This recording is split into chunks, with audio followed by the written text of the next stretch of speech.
one of the ways to assess reading is to use vocabulary tests. Vocabulary tests not only allows to understand the knowledge of the second language learners in reading, but also the skills which they have developed, skills of skimming, scanning, cueing, or guessing meanings in the context, or speed reading, etc. So it has its importance for of vocabulary for reading. Reading aloud, as we discussed in the previous module, helps us understand second language learners' word recognition. So if they recognize words very well, if they can recognize words, let's keep this example at elementary level. So we can, reading aloud can also help us understand the overall knowledge of the students. And it's important that it's important to know what method we can employ. So I would like to give a word of caution not to use grammar translation method in terms of using vocabulary tests, because it will give temptation to the students to rely too much on their first language, and that's why their progress in the second language may be stilted or halted, right? So let's use easy texts like simplified versions, or as he gave example of graded readers, which the students can read aloud.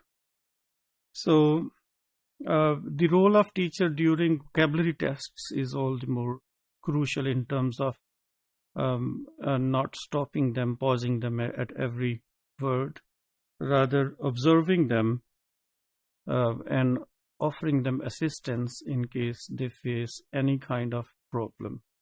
So, for example, there are different test types, vocabulary tests. One of the types is true and false.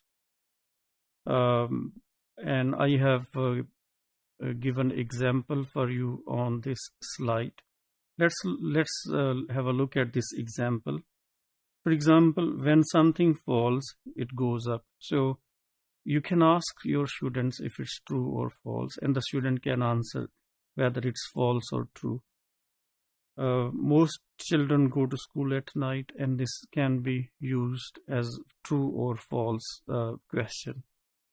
So it is easy for children to remain still. So there are, and you can use common sense questions at elementary level to develop skill of to understand vocabulary, because vocabulary is one of the core areas which we want our students to develop through reading. And then we can use written and oral tests. For example, we can give them comprehension passages and understand their comprehension level, or we can ask them, invite them to come up with their understanding and discuss those things in the classroom with the teacher or with their peers. And this is how the oral tests can be used. So vocabulary knowledge can be tested in sentences or in the form of true or false. So it's important to keep in mind the issue of validity, reliability, and practicality, which I will discuss later on in the following modules. Just to keep in mind whether the question posed are valid, reliable, and practical. And there are other tests, for example, yes or no, but these tests have their own significance in terms of understanding the overall proficiency in vocabulary.